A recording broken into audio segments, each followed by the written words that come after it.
Et vous êtes à l'heure, c'est bien. Et merci à vous d'être là. Donc, bienvenue pour notre UX Forum exosquelette. Et donc, l'exosquelette, c'était confidentiel. Bonjour, il y a encore pas très très longtemps. Je dirais que ça l'est de moins en moins. Je pense que vous avez tous d'ailleurs une petite idée de ce que ça peut être. Moi, je dois dire que j'étais il n'y a encore pas très longtemps dans la catégorie des nuls, dans laquelle je me mets aussi, mais grâce à eux et pour l'excellente pédagogie pour les nuls, et là, on va évoluer là-dessus. Et donc, ce forum vous est présenté par le Cercle Entreprises et Santé. Le Cercle Entreprises et Santé, c'est un petit club, si on peut dire, d'entreprise, plutôt préfigurant, puisque tout attaché, si on peut dire, à l'évolution de la relation au travail et à la prospective de la relation au travail dans ce qu'on peut appeler les impacts réciproques santé-travail. Et je dirais qu'on a un peu deux activités. L'une resserrée, qui est, je dirais que tous les mois, on rassemble une quinzaine d'entreprises sur les questions de paye prospective sur ces questions-là.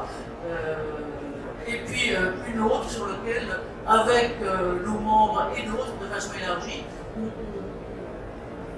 on essaye de mettre à disposition justement ce que sont les avancées de certaines entreprises. Et vous avez là un certain nombre de grands témoins que je vais globalement vous présenter. La question des exosquelettes, elle est globalement là. Et je dois dire que Préventica nous a fait confiance et m'a fait confiance de ce côté-là. Le sujet des exosquelettes, moi je le sens, alors que je ne suis pas dedans, monté depuis un peu plus de 2 ans.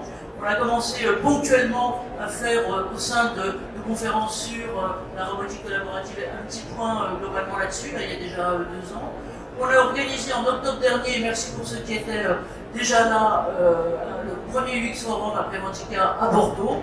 Et là maintenant, je dirais que les questions montent. On est content d'être là avec vous et on va le partager, on va continuer de plus en plus. Alors, UX, ça veut dire quoi? Ça veut dire d'abord qu'on est...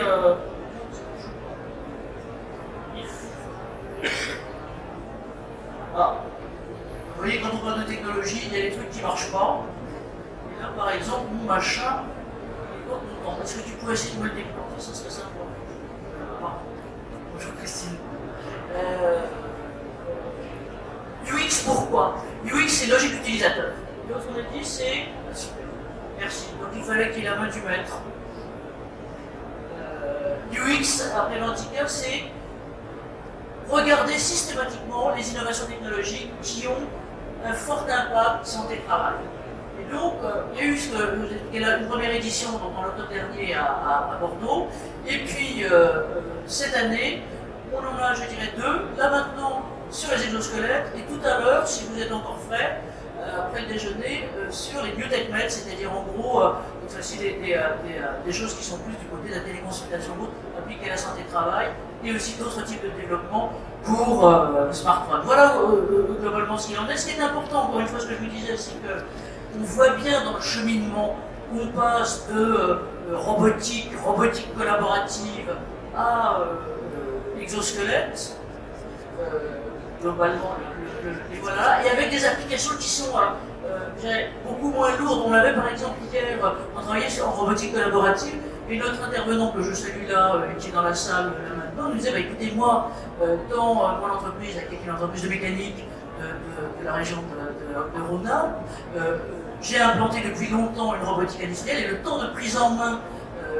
ne serait-ce que sur la robotique collaborative, c'est beaucoup plus rapide et beaucoup plus aisé. Et sur les exosquelettes, je dirais que c'est la même chose, simplement on va même au-delà de la seule industrie, puisqu'on va être aussi dans le bâtiment, dans les travaux publics, mais aussi dans la manutention, dans beaucoup d'autres activités, voire dans les collectivités. Donc multi-activité, atout de la légèreté, temps de prise en main qui se raccourcit, et puis des coûts qui sont globalement pas les mêmes, donc qui rendent aussi les choses accessibles, adaptées la mobilité.